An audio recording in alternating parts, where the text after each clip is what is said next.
I didn't know a house could breathe, but I heard it, loud and slow, right behind me as the clock hit midnight.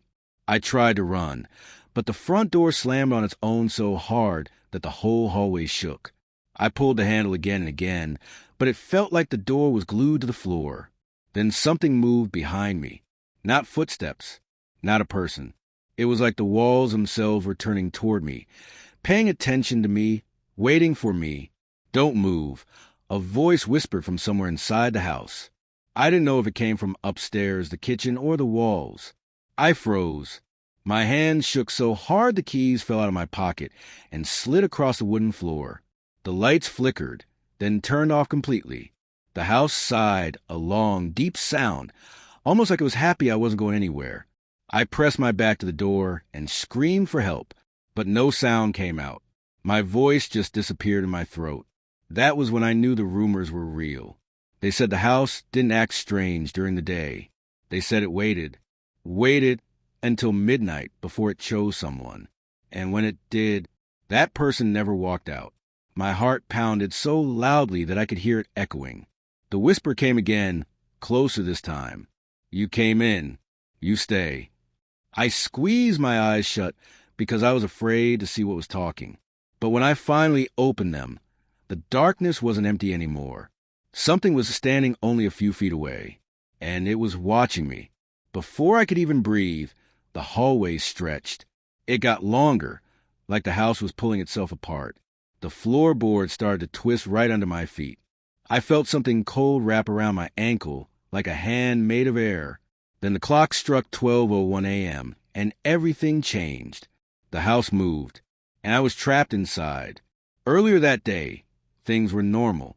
Or at least they looked normal, which now I know was the house tricking me the whole time. My name is Evan Parker, and I never meant to go inside the house on Willow Street. The place was just an old building with boarded windows, peeling paint, and a huge dead tree beside it that looked like it wanted to fall over. Everyone in my neighborhood in Ohio knew about it, but nobody got close, except my best friend Jordan Mitchell. Jordan loved strange places. He liked scary stories, weird mysteries, anything that made people say, "Don't go in there." He always said, "If no one has answers, then I want to find them." Me? I wasn't brave like that. But I never let my best friend go anywhere creepy alone. That's how we ended up standing across the street from the house that afternoon. Jordan held up his phone and started recording. "Okay," he said, "this is day one exploring the weirdest place in all of Willow Creek." "Nope," I said, "this is day 0 of us going home." Jordan laughed and nudged my arm. "Come on, Evan, it's daylight. Nothing weird happens until nighttime." I didn't like the way he said that, like he already knew something. "What did you hear about this place?" I asked. Jordan shrugged. "Just rumors, like the house listens. And people say it wakes up at midnight." I blinked. "Houses don't wake up." "They don't do a lot of things," he said, "but this one might."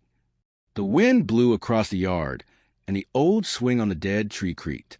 It sounded like someone lightly pushing it. We both turned at the same time. There was no one there. I swallowed. "Jordan, let's just go." Jordan grinned. We go in, look around for like 5 minutes, and leave before sunset. Easy. I should have said no. I should have grabbed him and walked home. But something about the house made it hard to say anything. It didn't look alive, but it felt aware, like it wanted us to come closer. Jordan stepped onto the porch first. The boards groaned under his shoes. "You hear that?" he asked.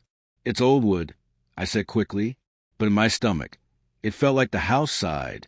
Inside, the smell was dusty and old, like books that had never been opened. The first room was empty, except for a cracked mirror leaning against the wall.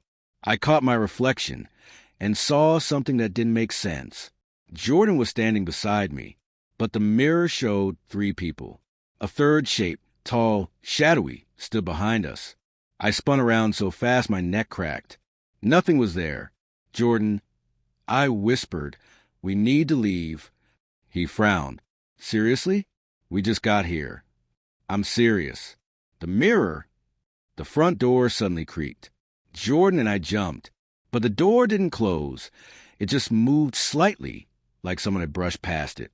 "Probably the wind," Jordan muttered, except the windows were shut and the air felt heavy. No breeze, no movement, nothing that could cause the door to move. We went deeper into the house. Every step made the wood complain. The longest hallway I ever saw stretched ahead of us, and it felt colder than the rest of the place. My breath actually showed in the air. Jordan aimed his phone down the hallway. The screen flickered. "That's weird," he said. "I just charged this." Then, from far down the hallway, I heard a soft thump. Then another, like slow footsteps. Jordan looked at me. "You heard that too, right?" I nodded but couldn't speak. The footsteps stopped. We waited. Then a whisper drifted down the hallway. "Come back at midnight." Jordan's eyes widened. Nope. No way that was the wind. I didn't move. My feet felt stuck to the floor. "Jordan," I whispered, "let's go home." And for once, just once, Jordan agreed. We ran out of the house, down the steps, across the yard, and didn't stop until we reached the street. Outside, in the daylight, everything felt normal again. The house looked harmless, silent, still, almost like it smiled at us. Jordan shook his head. "I'm not going there again." He meant it. I could tell.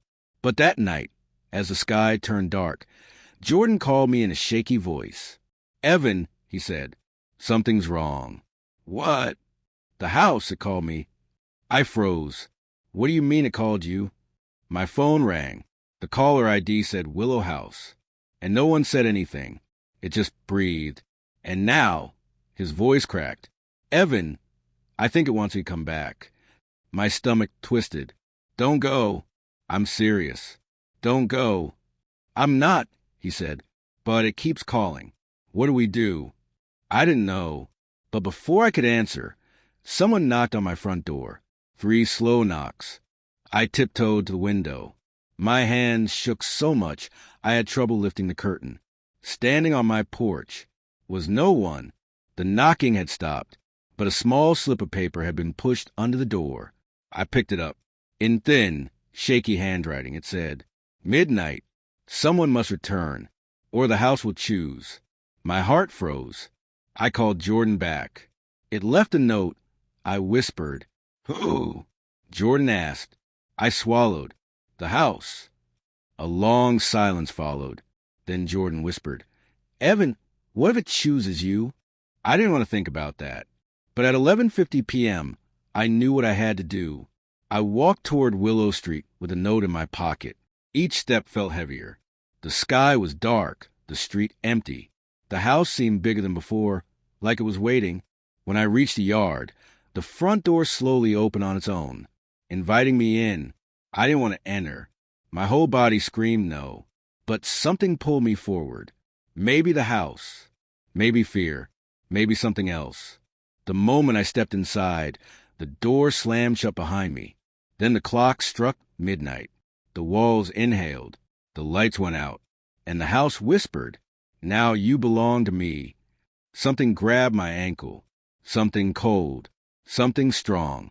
And it started pulling me across the floor. Something cold pulled my ankle so hard that I slid across the wooden floor. My nails scraped against the ground as I tried to hold on to anything. Doors cracks, even the rug. But the house didn't slow down. It dragged me like it knew exactly where it wanted me. "Stop," I yelled. But my voice bounced around like a whisper trapped inside a jar. The darkness around me felt thicker than before. I couldn't see what had me, but I could feel it, a grip like fingers made of cold smoke. Every time I kicked, it tightened. The hallway stretched in front of me, longer than it had been moments earlier. I passed the cracked mirror again, but this time the reflection didn't show me being dragged. Instead, it showed me walking calmly toward the end of the hall, like I wanted to be taken. "No, no, no, let me go." I begged. The pulling stopped so suddenly that I gasped. For a moment, everything was still. Quiet. Too quiet. Then the whisper came again, right behind my ear. "Stand up." My legs felt weak, but I pushed myself onto my knees. I didn't want to obey the voice, but it sounded like it wasn't giving me a choice. The air shifted. The house felt bigger, awake, alert, like it was watching every move I made. When I finally stood, the floor under me pulsed softly, almost like a heartbeat. I froze. The house was alive. I backed away slowly. The hallway stayed the same size now, like the house didn't need to stretch anymore to scare me. Maybe it wanted me to walk on my own. Maybe dragging me was just to prove it could. A soft creak came from the right. A door opened on its own, only an inch. Enough for me to see the dark room behind it. No, I whispered. I'm not going in there. The door opened wider and wider until it stopped only a foot from me. A cold wind drifted from the room, but the windows were shut.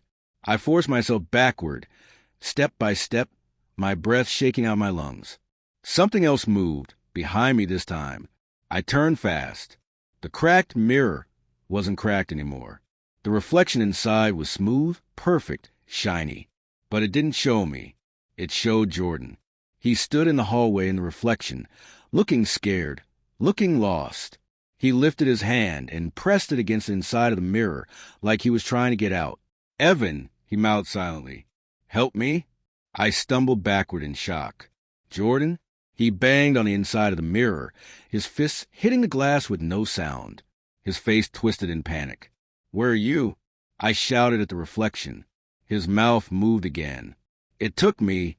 I shook my head. "No, you're at home. You called me. You didn't come here." But the mirror didn't lie. He looked right into my eyes and mouthed, "You shouldn't have come alone." Before I could say anything, the hallway lights flickered again. The mirror cracked, one sharp line splitting Jordan's face in the reflection. Then another crack. The pieces shook, and the whole mirror shattered. But instead of falling to ground, the broken pieces floated in the air like little glass birds. I ducked. "No, no, no, stop." The pieces didn't fly toward me. They didn't fall, either. They rotated slowly, forming a circle. A perfect circle. A shape, like an eye. The broken glass, I stared right at me. Then all the pieces dropped at once, loud enough to shake the walls. The wind rushed in the dark room again, stronger now, almost pulling me toward it. I ran. I didn't care where. I sprinted down the hall toward the front door, toward any direction that didn't have floating glass and whispering voices. But the house shifted.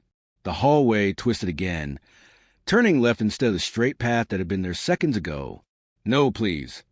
I shouted. I ran faster. The hallway curved again. And again. The house was changing while I was inside it. It didn't want me to find a way out. It wanted me deeper.